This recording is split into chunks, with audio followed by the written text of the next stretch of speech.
So I'll start by saying aloha. Aloha. Okay, so aloha and welcome. So again, my name is Kimo Kippen, and as you may remember, I'm from Hawaii. I'm 3/4 Hawaiian, and that's home for me. But I brought some candy from the States, so I'm gonna start passing these around, and we'll just start these. Please help yourself and pass them around. Take and pass them around. Okay, that's good. And we'll take this one and please pass them around. They're all individually wrapped. As well, start passing those around. So what I thought again I would do is to share some things from America that I brought, so those I brought from Washington, D.C. But I wanted to just tell you some stories from around the world as we really talk about leadership. And again, that's literally where I grew up, so that's home. And what I thought we would do is just kind of get a focus on what leadership is all about. I just tried to capture some phrases that I thought would be representative of what leadership is all about. So this notion that I believe that there's nothing more important than leadership. There is nothing more, that if I had an extra dollar that I could spend, I would spend it on leadership. Next, I learned to always take on things I'd never done before. Growth and comfort do not coexist. In other words, in order to be a leader, one must always be constantly growing and changing and challenging the status quo. That's what it's about, that disruptor that we talked about. Part of our culture is a path dependent. It's lessons you learn along the way. And that's by Jeff Bezos from Amazon.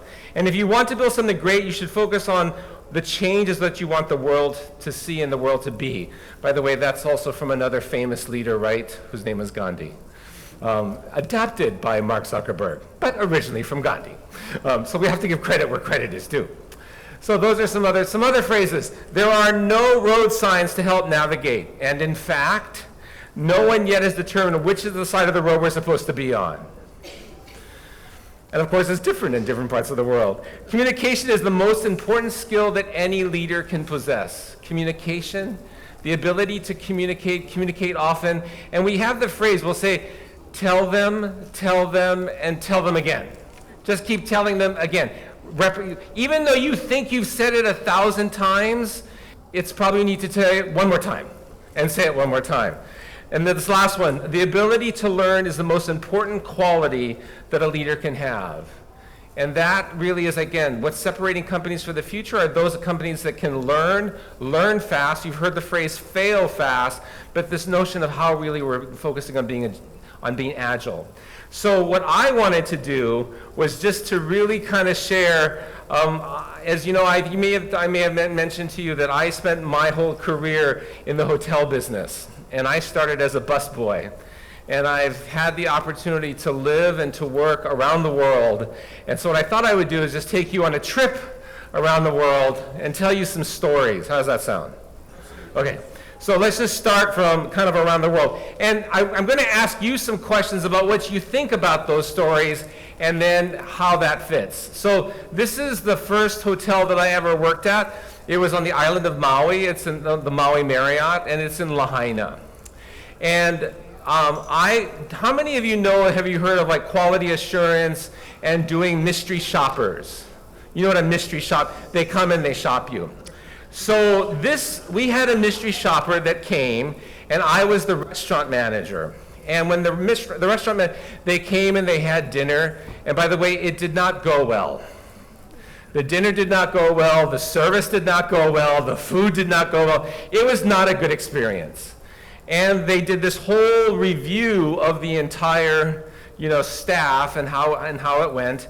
And the general manager, whose name was Bruce Curtis, he brought us into this meeting, and he, on our day off, he brought us into this meeting. We all had to go in, and we had to have this mandatory meeting that we're going to hear, and it was going to be the shopper's report. We're going to hear what the mystery shopper had to say. And it was not good, right? As I told you, the mystery shop did not go well. So we were all kind of feeling a little, and I was feeling a little down and saddened by that. So I went to the GM's office and I went to see Bruce, and I said to Bruce, I said, Bruce, that news was kind of hard, and to call everyone on their day off and to give them that news, it probably wasn't a very good message. And he turned to me and he said, Kimo, for every arrow that was shot at you, it went through you and it hit me, the general manager. And as soon as he said that, I said, oh, I think I need to go now. And I was like, okay, bye, And then I think I have to leave. But what's the lesson there? What's the lesson? What was the lesson in leadership there? Yes? That no matter whosoever is down the line, or even at the top of the ladder, their action takes a hit and impacts the entire team who is working with them. Yeah, so what did you say from the very beginning? So I said, no matter who's at the top Yes. ladder or down right there on the shop floor, everybody takes a hit. Everybody takes it. And who is ultimately responsible? The leader. The leader becomes The leader becomes us. So I have to give this to you. So as a bit of a little prize. Thank you for that. So the story there, thank you. Enjoy. The story there is that the leader is ultimately accountable, right? So as the leader, that general manager, he was ultimately accountable and for what was going on at his hotel. Okay, the next story. These are silver serving dishes. And this is at the time when you would serve the dinner. They would all be this. There was all the silver, and then all the dinner, all the plates had domes on them. They had these covers. And so when they serve the dinner, all the waiters stand around, and then you go 1, 2, 3, and then everyone pulls the silver dome off. It's woo, everyone goes, oh, it's they like to see it. So all this silver needs to be polished. Right? All this silver, we have to polish the silver. And I told the person who they call them a dining room attendant or the bus boy, basically that you have to polish the silver. And I said to him, when you polish this silver, it has to have a spit shine. It has to have a spit shine. So I'm working, and I come back into the area where he's working, and I literally see him spitting on the silver. He's actually spitting on it. And I'm like, oh no, what did I do? And so I guess what's the lesson there? Communication? Yeah, and say what? It needs to be effective, and what else? It needs to be clear. That communication needs to be very clear. So thank you. Thank you. So the lesson there again is that communication has to be very, very clear. And that's again, we talked about another lesson of leadership. So here's another story. I was opening a hotel in Frankfurt, Germany, right across from the Frankfurt, Maine, which is where the largest books show in the world is done. And we were converting this hotel, and it was going to become a Marriott.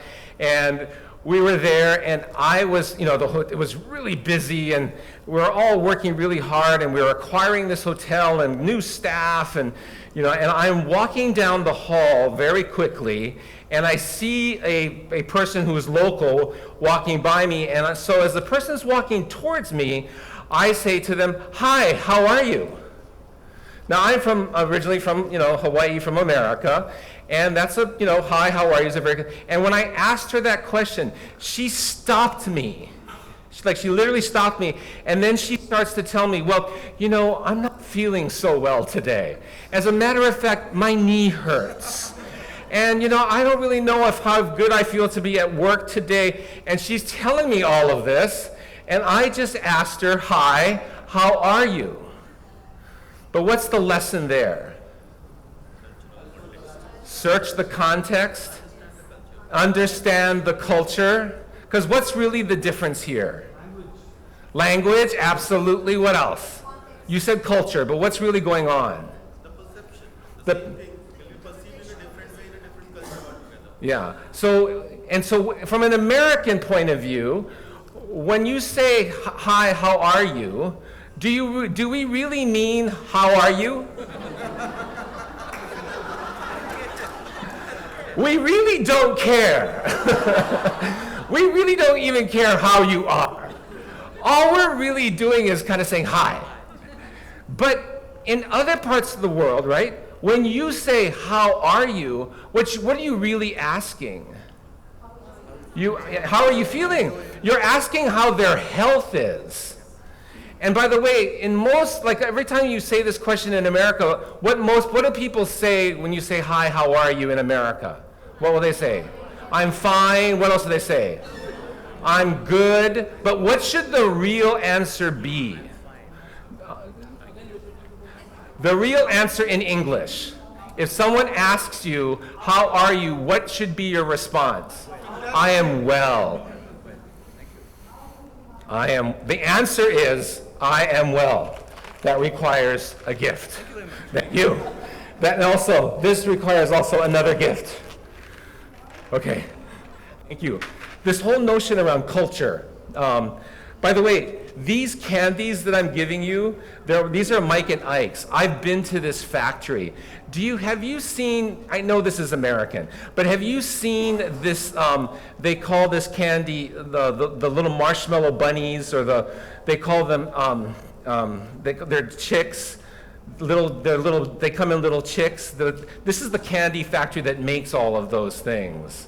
And it's just interesting how they make all this candy. So I actually got to go to that candy factory and see them, how they make all those chicks together. But the real point here, I think, to what you said is, it's really understanding culture, understanding the context of what's really going on. And what are you doing the right thing in the right context, in the right culture? Are you doing the right thing in the right? And that culture component is so critical for success. Okay, this is Warsaw, Poland. I actually spend a lot of time here. I've been going there for the last 30 years or so. And this is right down in the old town of Warsaw, right in the center of the city. And we had opened the 500th hotel for Marriott there. And in opening that hotel, the wall had not yet come down. So this was the first joint venture between a former East Bloc country and the United States of America, as well as the Lot Polish Airlines. And so you have to remember, they've just been through 60 years of communism, 60 years of communism. And they went through, there were lots of slogans and propaganda and lots of stuff. And so how many of you remember total quality management, TQM?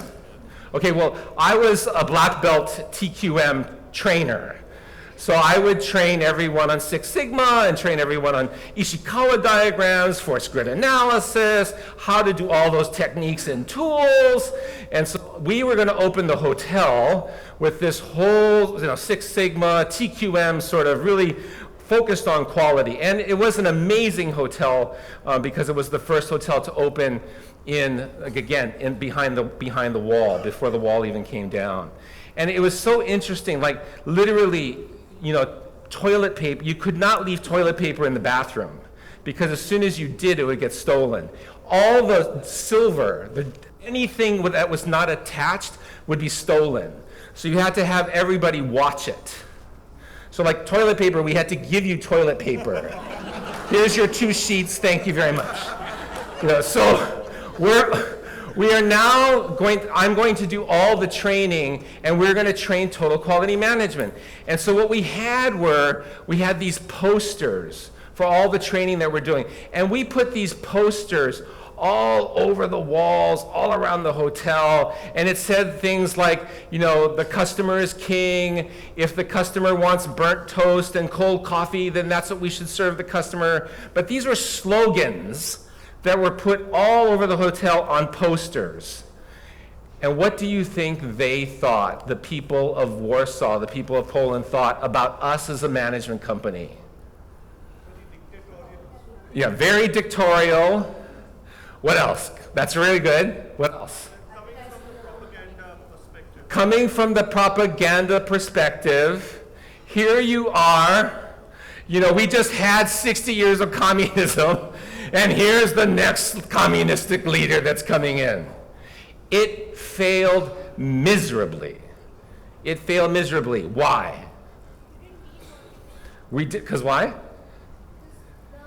posters seem to, imply something else, but the behavior was Completely the opposite. Absolutely. It was. People thought it was like propaganda. What else?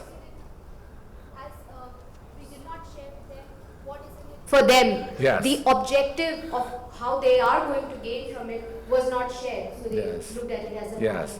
So they had no connection with what our objective was. Yes. Treating them like kids. We treated them like kids. Absolutely. Not as no trust. No trust. What else? lack of empathy of what the other side went. Yeah. Lack of empathy because they've been under this system for the last 60 years. And do you know, it was really interesting, the people that would be working at this hotel were doctors, lawyers. You know, we had a veterinarian that ran our supply store. Why? Because coming to work in the hotel, they would probably make 10 times more working in that hotel than they would if they were a doctor. So it's a very, very different situation. Sorry. I think it would have made them feel that, you're making them feel that they don't know enough and you know more than they. That we know that we're better than them. That we're better than them. Yes. Customer centricity was missing. You could not really connect to them. Yes. Probably they did not require that big a hotel. Yes. So Yeah, that's maybe we did not. So we really had to take a step back and really kind of start all over again. And by the way, just it worked out very, very well. The hotel is still there, doing very, very well. But it was again that. What's another lesson that you could say about if you're an outside, you're the parent company and you're coming into a country to do work? What would be another lesson? I think you have not understood the need. The need was different. The need was You very. didn't go back to you didn't ask them what is the need. I didn't ask them what the need was. Absolutely. What else? Yeah, what are the local requirements? So I would say think global, act local. Thank you. I love that. Think globally, act locally. So I have to give out another candy if I can. To Percy. Thank you very much. By the way, the candy that I was thinking of earlier, it's called Peeps. Have you heard of Peeps? Peeps. That's what they have these candies. So that story, very important. And by the way, shortly after the hotel opened, the wall did come down, and things have really, really changed there. By the way, Poland, I lived there big chunk of the year, doing very, very well in part of the European Union. It has like the highest GDP in all of Europe, and doing very, very well. This is Hong Kong. Can I have that chair? Can I pass me? So I was in Hong Kong and we were having this regional dinner, and it was it was Chinese style. So there was tables of 10, very elegant, very fine dining, and tablecloths. And I'm sitting at the chair. I'm going to show you how I was sitting, and I'm sitting on the chair like this, and where the tablecloth is covering my legs, and I'm sitting next to the senior vice president of human resources, who is local from Hong Kong, and my knee is doing this. My knee is jumping up and down. For those of you in the back, you can't see. My knee is jumping up and down. And so her name was Winnie. She's sitting next to me. As I'm sitting there, and she could see the tablecloth jumping up and down, she grabs my leg and she says, "Kimo, stop it!" What's the lesson learned there? By the way, when she grabbed my leg, I was shocked. By the way, I didn't even know that my leg was jumping up and down. I didn't even know what my physical behavior was. But what's the lesson there? I'm sorry, what? Personal space. Personal space. What else? Know the cultural taboos. But what is the gesture of me jumping my leg up and down? I'm sitting there at dinner. I'm anxious, I could be nervous. And what does that tell to the host? What are you telling the host when my leg is jumping up and down? I'm not comfortable. what does that do to the host? It's rude. It's very, very rude. And the part that I want you to hear was, I didn't even know I was doing it. It was totally unconscious. And when she grabbed me, I was like, oh, harassment, no. No. Me too, no. But it really caught me off guard, to that extent. So I wanted to give another candy, if I may. Thank you. These are Skittles. These are really good too. Those are really good too. So I would like you to hear that the message in that is really having an appreciation for your behavior, your nonverbals, your face is telling 10,000 stories. You like me, you don't like me. You're interested, you're not interested. You care, you don't care. You trust me, you don't trust me. All that's happening right now between us and all of you when you interact every day in business together. So another story. This is Amman Jordan, probably one of my most favorite stories. So I was in Amman doing leadership training, and we had finished the session. We were going to go to the 12th floor of the hotel, and I'm walking with my colleague. We're walking together. We're walking. We get into the elevator, and there are two men so we're in the front. There are two men that are behind us that are from Amman, and they're dressed in their attire and their dish dash, and they're standing behind us. And I'm with this woman who was part of our group.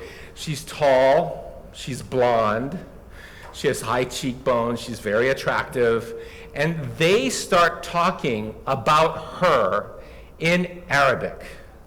They're speaking fluent, and I'm this guy from Hawaii, I look pretty white, she's tall, white, and they're talking about, we're going up in the elevator together, and these two guys are talking, oh, look at her, oh, isn't she pretty? Oh, look at those legs, she's very pretty, she's got high cheekbones, look, nice blonde hair. They're talking out. So we we were gonna go to like the 10th floor, the gentlemen were going to the 12th floor, and so we get out of the elevator, my colleague turns around and looks them right in the eyes and says, in perfect Fusha. Fusha, by the way, is literary Arabic. It's the language of the Holy Quran.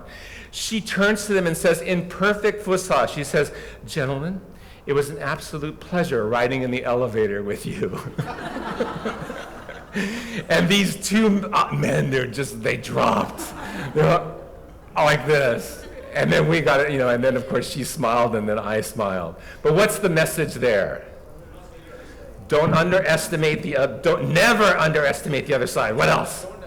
Never, ever assume. Never, ever assume. About anything. In fact, I'll say, oh, you look like you could be from there. Don't say you're from, I think you're from, I don't think for example, my wife used to live in Islamabad, so she lived there, that's where she learned how to speak English. That's why I also by the way, you had ras malai at lunch? It was pretty good. I would have liked more pistachios, maybe some saffron on top of it, but it was okay.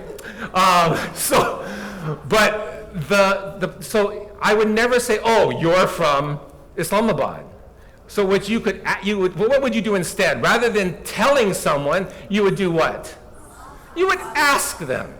Yeah? So again, never ever make that assumption about anybody. By the way, that person I was telling you about, her name is Dorota Kowalska, and we've been married for 29 years. So it was a story, and my wife, by the way, speaks 8 languages fluently, and Arabic is just one of them. So it was kind of cool.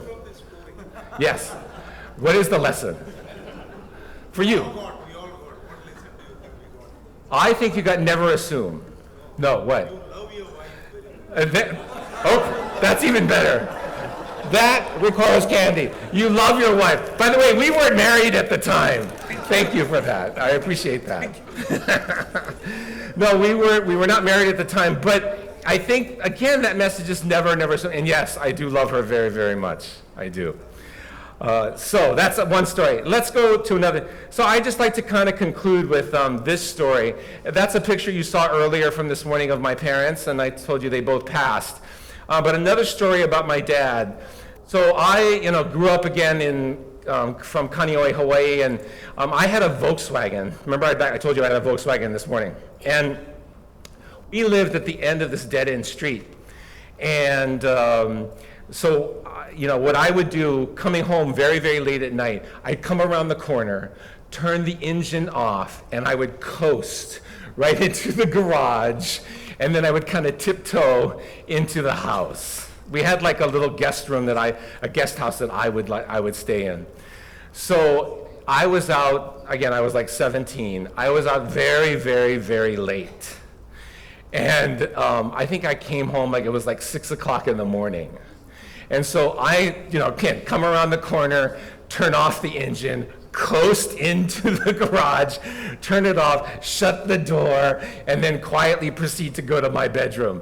And then then all of a sudden I see the light go on. My dad comes out. I'm like, oh no, and my dad just says to me, he says, Kimo, you're more than welcome to stay out as long as you want, for as much time as you want.